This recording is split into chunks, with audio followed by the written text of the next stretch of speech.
Tapi kenapa pertanyaannya, setiap orang yang lahir sukses, teman-teman? Tidak ada orang yang tidak lahir sukses. Kita ini mengalahkan jutaan.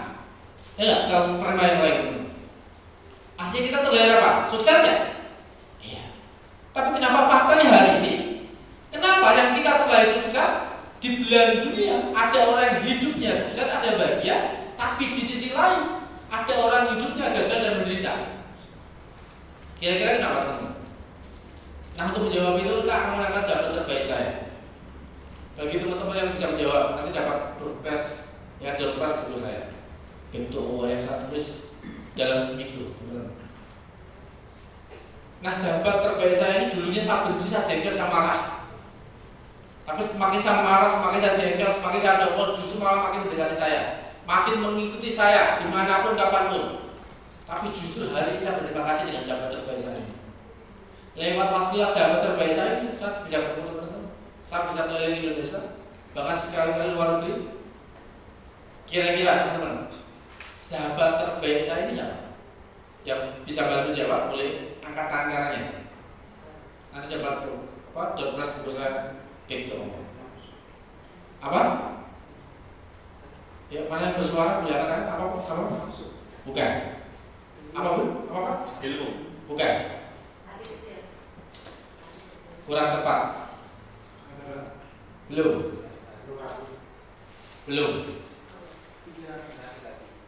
Belum tepat. Apa Bapak? Dereng. Belum tepat. Belum.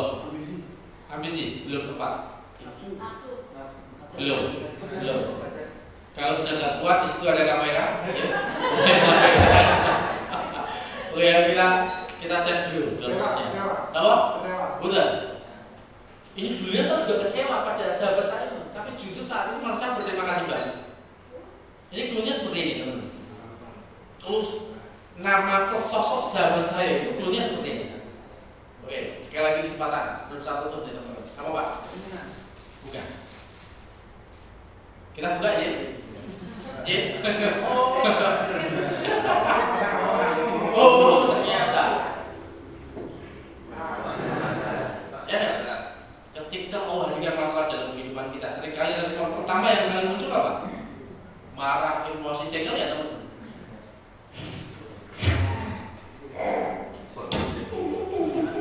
Ya kenapa? Ini berat sebuah masalah. Yang marah-marah jengkel. Ini yang menyelamatkannya.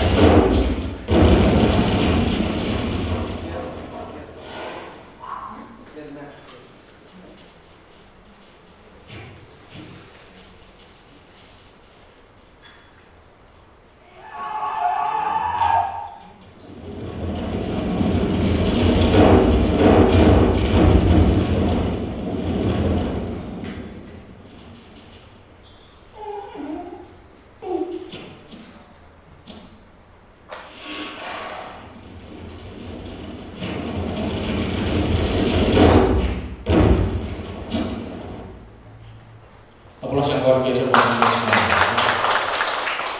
Nah, sama ketika saya mengalami dulu masalah teman-teman yang saya lahir dari keluarga yang sangat sederhana, yang tadi saya pakai awal, kemudian Allah izinkan saya pernah di atas, memiliki segalanya, bisa kemana-mana, tapi di satu titik Allah jatuhkan saya.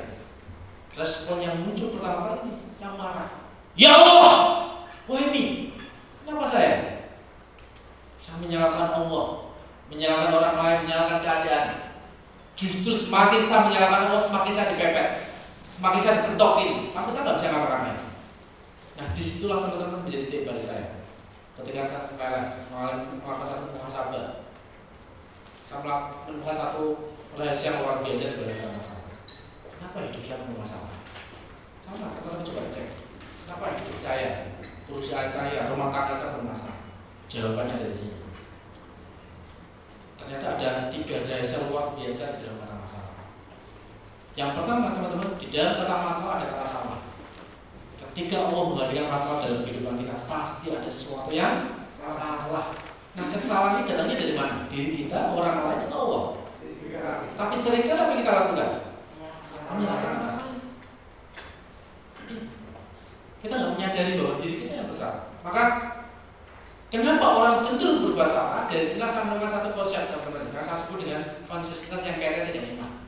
Karena tidak memiliki yang namanya kesadaran tinggi, kesadaran akan Allah, kesadaran iman. Kalau orang yakin betul bahwa Allah selalu membersamainya, Allah selalu mengawasinya, maka dia akan cenderung untuk tidak berbuat salah, berbuat dosa, sehingga tidak akan mudah masalah. Tapi jangan pernah khawatir teman-teman. Ketika memang kita salah, kemudian Allah hadirkan masalah, ada rahasia yang kedua. Di dalam kata masalah ada kata asa, ada harapan. Maka jangan pernah putus asa. Tapi yang terjadi banyak orang yang mengalami gegana. Napa niku? Gelisah galuh merana ya. Ya, banyak mengalami frustasi, stres, bahkan sampai depresi. Ketika kita depresi ada dua kemungkinan, teman-teman. Masuk pesantren jiwa, yang mumpung ini ajaran baru, 100% gratis, teman-teman. Atau masuk ke kuburan. Banyak orang bunuh diri. Padahal di dalam kata masuk ada harapan, ada asa. Nah, bagaimana harapan ini, asa ini bisa tumbuh? Disinilah saya menemukan satu konsep yang saya sebut dengan ajaran penerimaan, legowo, ikhlas dan kaitannya dengan Islam, kepasrahan. Maka ketika sesuatu itu terjadi, semakin kita ngeyel, semakin kita komplain, justru yang ada makin kita stres, makin frustasi. Maka tidak ada cara yang lebih baik atas apa yang sudah terjadi kecuali dengan menerimanya. Dan uniknya, ketika kita mampu menerimanya, disitulah Allah hadirkan perubahan. Maka di dalam kata masalah yang ketiga ada kata masa. Artinya apa? Setiap masalah pasti punya masa yang indah. Setiap kesulitan pasti ada kemudahan. Setiap penyakit pasti ada obatnya. Setiap pernyataan pasti ada jawabannya. Setiap kesulitan pasti ada kesempatan. Di sini saya menjelaskan konsep recovery yang kaitannya dengan apa? Nah, ketika Allah hadirkan masalah dalam kehidupan kita, ada 4 tipe orang dalam menyikapinya. Yang pertama, lari dari masalah. Kalau kita lari dari masalah, kira-kira apa yang terjadi, teman-teman? Selesai nggak masalah? Ya, makin parah yang ada. Atau yang kedua, fokus pada masalah. Yang terjadi apa? Stres, putus asa. Yang ketiga, fokus pada solusi. Kira-kira apa yang terjadi? Pusing juga. Bahkan kalau kita fokus pada solusi, seringkali orang menghalalkan segala cara. Yang penting masalah saya kelar, yang penting masalah selesai. Cenderung untuk menghalalkan segala cara. Yang akhirnya larinya kemana? Ke paranormal. Ya, ke dukun, ke Joko Pintar, ya. Maka teman-teman, ketika Allah hadirkan masalah dalam kehidupan kita, kita tidak diminta untuk mencari solusi. Enak nggak? Enak. Justru kalau masalah hadir, kita tidak diminta untuk mencari solusi. Lalu untuk apa? Untuk kembali ke Allah, sumber dari segala sumber solusi. Ibaratnya teman-teman, ada orang kaya mau bagi-bagi duit. Ya, orang kaya ini naik ke gedung yang paling tinggi. Dari gedung yang paling tinggi ini bagi-bagi duit. Nah, orang-orang di bawah saling rebutan tanpa menengok ke atas itu. Seminggu kemudian, orang kaya ini naik ke gedung yang sama, bukan untuk bagi-bagi duit, tapi untuk apa? Bagi-bagi kerikil. Ketika mengenai orang-orang di bawah, orang-orang di bawah ini baru menengok ke atas, nyari sumbernya. Nah, selama ini ketika Allah hadirkan berbagai nikmat dalam kehidupan kita, seringkali kita lalai. Kemudian Allah sentil kita, Allah sapa kita, agar kita sadar untuk kembali ke Allah. Maka hakikat masalah itu apa, teman-teman? Sebagai bentuk kasih sayang Allah, agar kita terlepas, terbebas dari penderitaan. Ketika Allah hadirkan masalah dalam kehidupan kita, hakikatnya, sejatinya ada sebagian ketetapan Allah yang kita langgar. Agar di situ apa? Kita muncul satu kesadaran untuk kembali ke Allah. Sama. Kalau dalam perusahaan ini teman-teman, hidup kita tidak maju, ya pasti ada apa? Ketetapan, aturan main dalam perusahaan ini yang kita langgar. Maka dari sini teman-teman, saya menemukan satu konsep yang saya sebut dengan SNP. Apa? SNP. Apa itu, teman-teman? Spiritual Neuroprogramming. Yaitu memprogram neuro, kaitannya dengan kesadaran. Memprogram kesadaran kita berdasarkan nilai-nilai ilahiyah spiritual. Inti SNP adalah Consciousness, acceptance, recovery. Yang kaitan dengan iman, Islam, dan ihsan. Ini satu siklus yang saling berkaitan. Artinya satu siklus yang berkaitan seperti ini.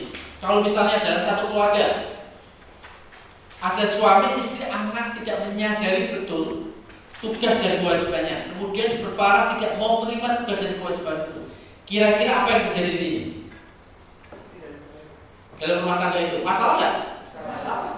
Bukannya berbeda, tapi masalah. Tidak ada perbedaan. Beda. Kalau suami, istri, anak sadar betul tugas dan kewajibannya, kemudian mau menerima tugas dan kewajiban itu dengan sepenuh hati, maka rumah tangga itu pasti harmonis, pasti maju. Itu kan pasti jauh lebih baik, jauh lebih baik. Sama dalam perusahaan ini, teman-teman. Ya, video. Jika dari atasan sampai bawah, dari komisaris sampai OP, tidak sadar betul tugas dan kewajibannya, diperparah tidak mau menerima tugas dan kewajiban dengan sepenuh hati, dengan penuh tanggung jawab. Berangkat hanya sekedar berangkat, nyampe kantor mainan WA, hanya terima gaji buta. Kira-kira apa yang terjadi di perusahaan ini?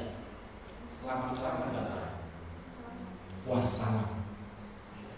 Iya, beda.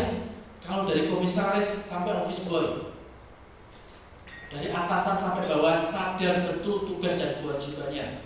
Oh iya, saya sebagai direktur tugas dan kewajiban. Oh iya, saya sebagai manajer tugas dan kewajiban. Kemudian mau menerima itu dengan sepenuh hati, dengan penuh tanggung jawab. Kalau setiap orang di perusahaan ini memiliki kesadaran dan penerimaan itu, kira-kira apa yang terjadi dalam perusahaan ini? Maju teman-teman. Poinnya apa? Tanpa kesadaran dan penerimaan penuh, maka hidup kita akan bermasalah.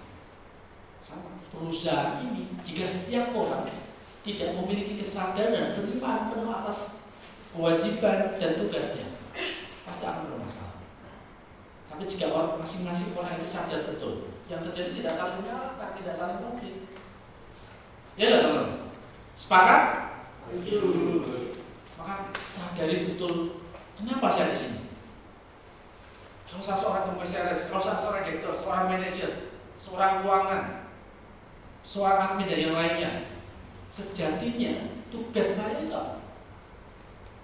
Sadari itu. Maka dari sini teman-teman, dari konsep SNP ini, ya, untuk membuktikan dan menguji kebenarannya, saya melakukan mencari referensi kemana. Saya ikut pelatihan kemana-mana dan melakukan studi kasus. Dan salah satu referensi yang saya temukan dalam bukunya Agus Tano. Teman-teman bisa dapatnya di Gramedia. Dia mengatakan kita perlu menyadari bahwa masalah hidup selalu diawali dengan ketidaksadaran kita akan tindakan kita sendiri. Berarti ngomongin apa? Konsisten, ngomongin kesadaran.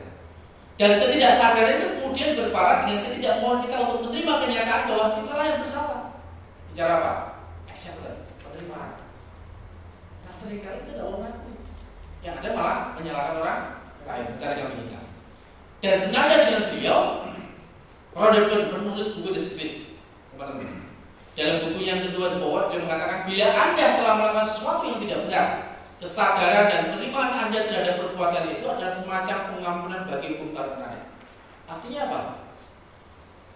Kalau kita menyadari bahwa kita lah yang bersalah, mau menerima, mau mengakui, mau insaf, maka justru Allah akan memperbaiki kehidupan kita. Tapi sebaliknya, kalau kita nggak sadar, tapi yang ada malah kita menyalahkan orang lain, mencari kambing hitam, Allah akan membuat hidup kita semakin parah. Rumusnya seperti itu. Masalah tidak akan pernah selesai kalau kita menyalahkan orang lain. Karena sumber masalah ini gimana? Di diri kita. Maka sadar. Ya. Nah, selaras dengan SNP ini, teman-teman, ternyata ada rahasia luar biasa di balik kata aksara Jawa. Jadi di dunia ini ada 3 peradaban di dunia. Apa? Yang pertama, teman-teman, peradaban Yunani kuno. Kemudian apa? Mesir kuno. Yang ketiga, Jawa kuno. Nah yang ini seringkali kita lupa. Kita ini orang Jawa tapi gak Jawa nih. Orang Jawa yang Jawanya ya. Ternyata kita banyak budaya ilmu yang luar biasa. Nah di dalam kata aksara ini, hono coroko artinya hono ada. Coroko itu ada cipta, rasa dan karsa.